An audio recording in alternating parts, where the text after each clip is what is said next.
Colour দেখেছিস না, এটা ভালো লাগে।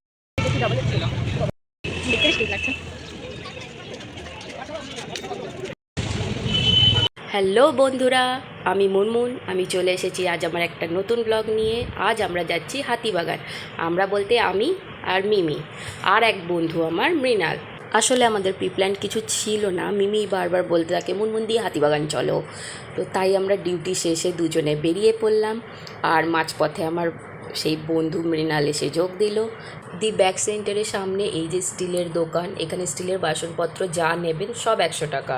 তো আমারও একটা হামনদিস্তা পছন্দ হয়েছিল, তারপরে আমি আর নিলাম না।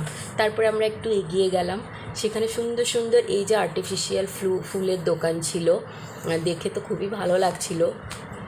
মানে হাতিবাগান আসা মানেই হচ্ছে পকেট ভর্তি টাকা চাই। আর তার পাশেই ছিল এই 100 টাকা করে এই ব্যাগের দোকান। তারপরে আমরা এই চলে গেলাম। আমার মনে পড়লো যে আমার একটা ক্লাচার কিনতে হবে, কারণ আমার ক্লাচার ভেঙে গেছে।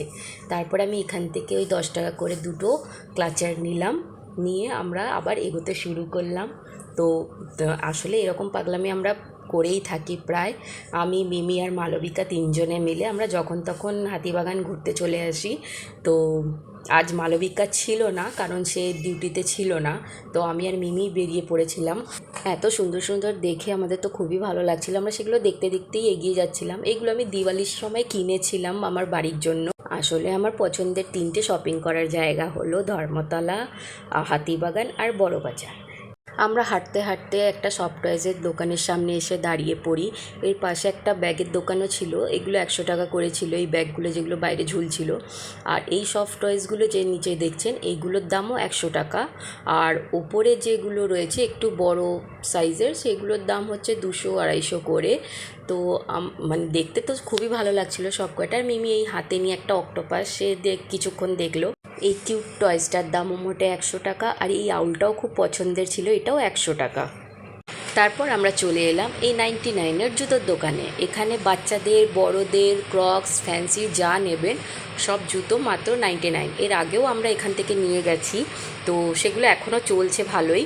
তো এই যে দেখতে পাচ্ছেন সুন্দর সুন্দর জুতোগুলো। এবার আমরা চলে গেলাম স্টাইল বাজারে। স্টাইল বাজারে আমাদের কিছু কেনাকাটা ছিল। আমি এর আগেও স্টাইল বাজার থেকে অনেক কিছুই কিনেছি। তো আমি আর মিমি ভেবেছিলাম মিমি নাইট স্যুট কিনবে আর জিন্স কিনবে, আমি কোয়াড ড্রেস কিনবো বলে গেছিলাম। আর ভিডিও করব বলেও গেছিলাম, কিন্তু ভিডিও শুরু করতেই একজন দাদা এসে বললেন যে এখানে ভিডিওগ্রাফি অ্যালাউ নয়। তো আমরাও আর কি করব, আমরাও ভালো মেয়ের মতো আমরা আর ভিডিও করলাম না। তো আমরা সেখানে মিমি একটা জিন্স কিনলো, আর আমার সেরকম কিছু পছন্দ হয়নি দেখে আমরা আবার সেখান থেকে বেরিয়ে গেলাম। এরপর আমরা গেলাম প্রাইম ফ্যাশনে। প্রাইম ফ্যাশনেও ভিডিওগ্রাফি অ্যালাউ ছিল না বলে আমরা ভিডিও করিনি। সেখান থেকে মিমি একটা নাইট শ্যুট কিনলো, আর আমরা তারপর সেখান থেকে বেরিয়ে পড়লাম। বেরিয়ে গিয়ে রাস্তার ধারে দেখতে দেখতে জিনিসগুলো যাচ্ছিলাম। তারপর আমাদের আবার মনে পড়লো যে আমাদের সিটি স্টাইলে ঢুকতে হবে। তো আবার আমরা চলে গেলাম সিটি স্টাইলে। সিটি স্টাইলের আগেও আমি কিনেছি, খুব ভালো ড্রেস পাওয়া যায় আমার সাইজের বিশেষত। তো আমি সেখানে গেলাম, কোয়াড ড্রেস দেখছিলাম, কিন্তু আমার সাইজের ঠিক সেই রকম আসছিল না। আর যেগুলো আমার সাইজের ছিল সেগুলো আমার পছন্দ হয়নি। তাই আবার সেখানে মৃণাল একটা তার নিজের জন্য একটা শার্ট কিনলো।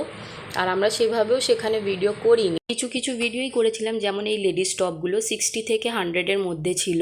তো মিমির সেগুলো পছন্দ হয়েছিল, তুলে তুলে দেখছিল যে, কিন্তু আবার তার মনে পড়লো যে তার আলমারি ভর্তি ড্রেস রয়েছে। তো আমরা সেগুলো আর কিনিনি। তারপরে আবার মনে পড়লো যে একটা মিরর সেলফি হয়ে যাক। তারপর মিমি রানী সেই ক্যামেরা নিয়ে শুরু। তারপর আমরা একটা মিরর সেলফি তুলে আবার চলে গেলাম বাজার কলকাতায়।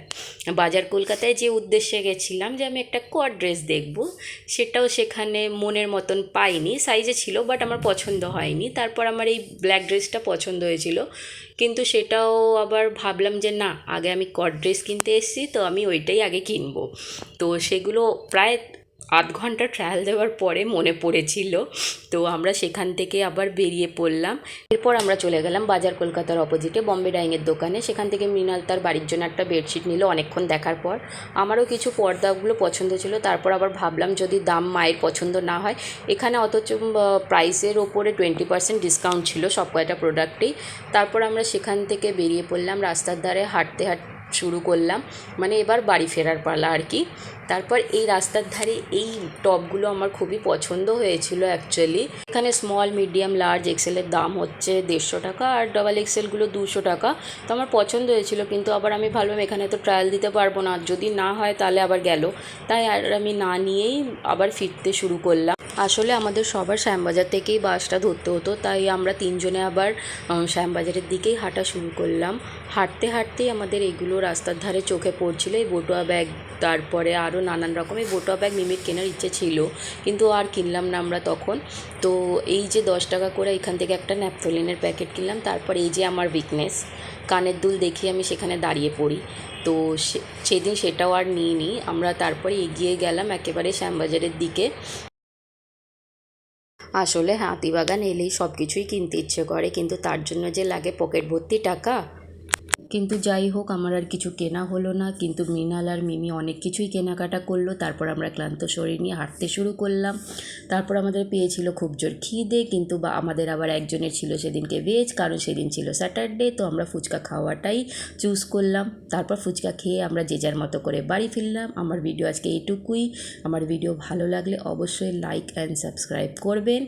আপনারাও ভালো থাকবেন, টাটা।